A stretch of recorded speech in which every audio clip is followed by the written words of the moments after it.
what I wanted to talk to you about today, just what I've been seeing more for myself recently, is, and then I'm going to open up for questions as I normally do, but starting to see that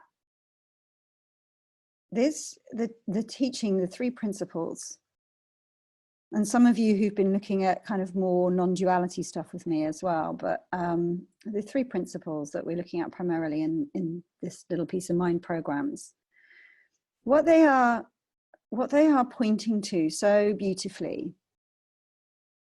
It's great to know that thought creates feeling. It's great to know that the quality of your thinking diminishes at the same rate as your state of mind. It's great to know that you don't have to go down that rabbit hole. It's great to know that when we settle down, we somehow know what to do. It's great to know that there's something other than us that has our back. But what I think is just what I'm really appreciating at the moment is this conversation points us to a space before thought, a space before anything arises, prior to any concepts, before all concepts. When we fall out of our personal thinking, when we fall out of our what-ifing, when we fall out of our ideas of who we are, what we're all about, what we need to do about our sister, what we need to do about our medication, what we need to do about the job offer, what we need to do about the invitation we've had to turn down, how we should be different about going to visit our grandchildren, and we feel unable to do things that we feel that we should. Before all of that, before any of those ideas, before any of those judgments, before any of that thinking about ourselves and what we're capable of and how life should be and how life isn't and how we wish it was different, wish we could do more, be more, have more, because then we'd be happy. Before any thought, before, oh, look, there's a squirrel. Oh, look, before the thought, I'll have a drink of water. Before the words that come out of my mouth. Before anything, there's a space, this open space into which any thought can appear. It's like, I'll tell you what I was thinking of. Oh, I haven't got one here. But if you imagine gosh, I'm without a mug. I always have a mug when I'm doing calls, right? You imagine a mug. And in this mug, it like represents, obviously it doesn't because it's not an infinite massive space, right? In an infinite space. But if you imagine this mug, this cup,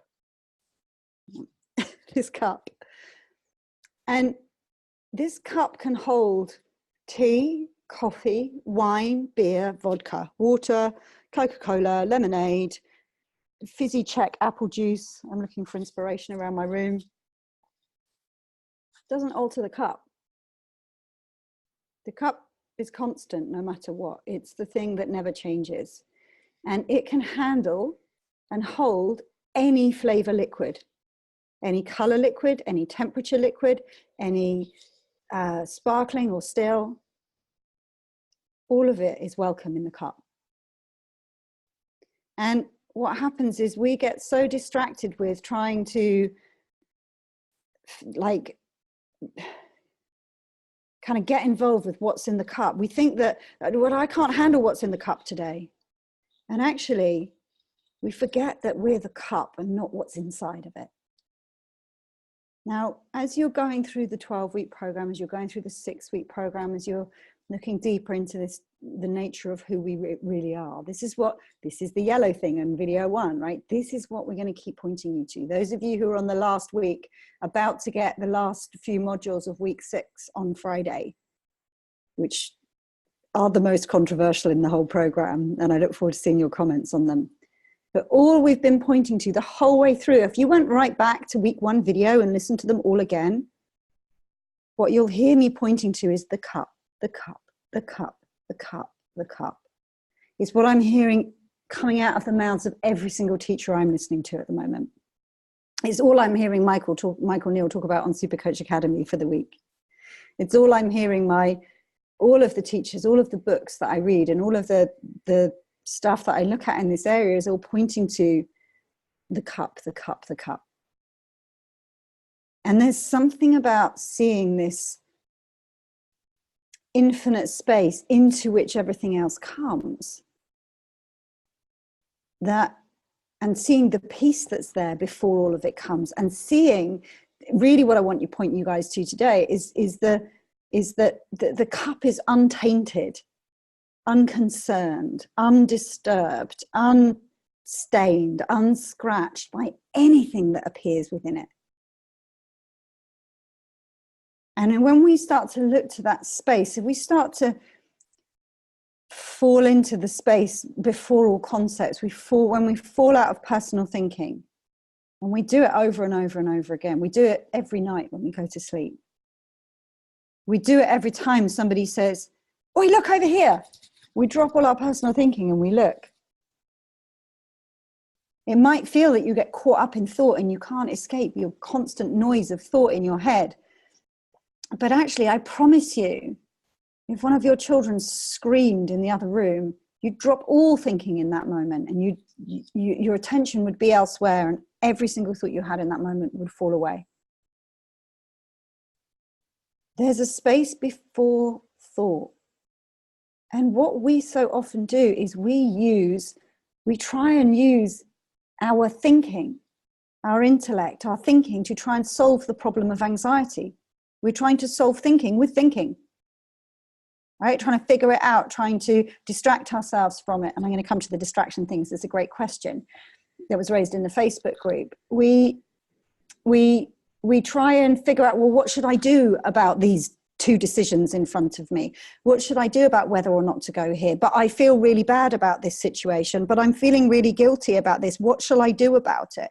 What thinking can I use to change my thinking so that I'm not thinking this anymore? And it's that beautiful, which I will massacre, but the Einstein quote that we can't solve a problem at the same level at which it's been created. You can't solve anxiety through figuring it out, because that's trying to solve thought with thought. It's trying to wrestle thought with thought, and it's impossible. It just creates more mess of thought. Thought upon, like thought trying to fight with thought, and they just make thought babies, right? Now, when I see so many of the questions in the Facebook group are pointing to that. What thinking can I, like, what podcast can I listen to help me not have this thinking? Or I had this thinking and then it went away and now it's come back again. So what words can you tell me? Like, what can you say to me that will help me not think these thoughts anymore? And it looks so compelling. It looks so obvious to us that the solution is in figuring this thing out, in understand. Like, I need to understand the principles. I need to know. I need to really get the idea that it's just my thinking. I need to really understand that there's something other than myself. I really need to understand that if I resist this, it just keeps carrying on. I need to understand those ideas. I need to really get those ideas. And what I love is that, no, pointless to look there, guys, pointless. Because insight comes from the space before thought. It comes from the unknown. It comes from something you don't know yet. If you find yourself, see, what we can do is we can find ourselves going into our thinking to try and solve the problem, and we can know not that way. Like, you might not understand what it means to go to the space before thought, that's where answers come from. But you sure can get a feel for when you're trying to use your thinking to solve your thinking. There's a feeling to it. And we can know not that way.